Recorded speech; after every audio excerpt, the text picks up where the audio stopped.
Elles avaient 12, 13 ou 14 ans. Des centaines, voire des milliers de jeunes filles manipulées, violées, prostituées. Et pendant des années, les autorités ont détourné le regard.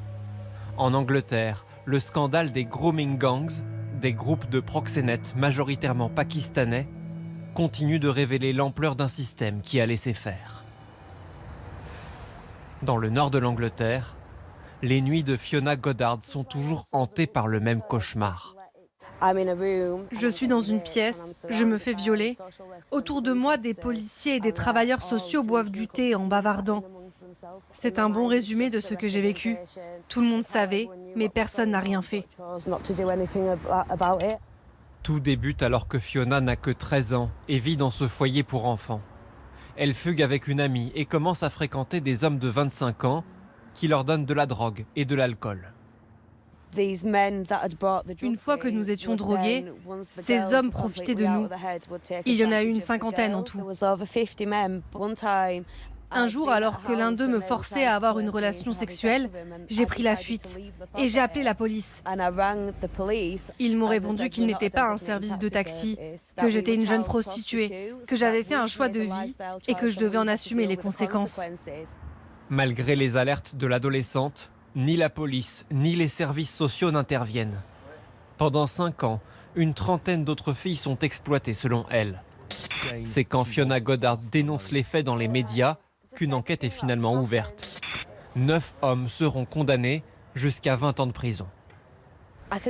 Je peux presque comprendre pourquoi ces hommes ont agi ainsi. C'était des mauvaises personnes qui ont vu des failles et en ont profité. Mais les services sociaux et la police sont censés être là pour protéger les plus vulnérables. Ils étaient payés pour nous protéger et ils nous ont laissé tomber. L'histoire de Fiona est loin d'être unique. Dans de nombreuses villes anglaises, des gangs similaires auraient abusé de milliers de jeunes filles au cours des dernières décennies. Pourquoi la police les a-t-elle souvent laissées faire ? Cette ancienne inspectrice, qui s'est vue écartée d'enquêtes sur ces réseaux à 2 reprises, dénonce un manque de moyens. Quand vous avez des dizaines d'hommes et des dizaines de victimes impliquées, ça devient une enquête majeure. Et nous n'avons tout simplement pas les ressources nécessaires. Mais ce n'est pas tout. Le point commun entre ces gangs de proxénètes, ils seraient majoritairement constitués d'hommes d'origine pakistanaise. Or, selon l'ex-enquêtrice, l'origine des suspects était un problème pour la police.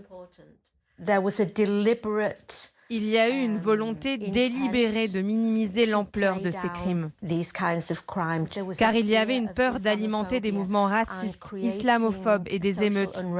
Mais un homme de 50 ans qui couche avec une gamine de 12 ans, c'est interdit par la loi. Et on n'a pas à choisir quels violeurs on poursuit et lesquels on ne poursuit pas. C'est ce que j'ai vu arriver à plusieurs reprises. Alors j'ai démissionné. Les autorités policières ont-elles négligé des victimes par crainte de provoquer des tensions raciales ? Plusieurs rapports officiels sur ces affaires ont confirmé dans la police une nervosité au sujet de l'origine ethnique, une peur d'être perçu comme raciste. Pour son inaction supposée, le Premier ministre britannique, ancien magistrat, est pris pour cible par Elon Musk. Starmer a été profondément complice des viols de masse. En réaction, le gouvernement britannique a annoncé une nouvelle série d'enquêtes financées à hauteur de 12 millions d'euros. Mais pour les victimes et leurs proches, la confiance dans la police est brisée. Marlon West a passé des journées à sillonner les routes au hasard, à la recherche de Scarlett, sa fille adolescente. C'est arrivé beaucoup, vraiment beaucoup. J'ai signalé sa disparition plus d'une centaine de fois. Il a fini par localiser sa fille dans 7 immeubles, mitoyens d'un commissariat. Scarlett, mineure et sous emprise, y était hébergée par des gens qu'elle considérait alors comme des amis.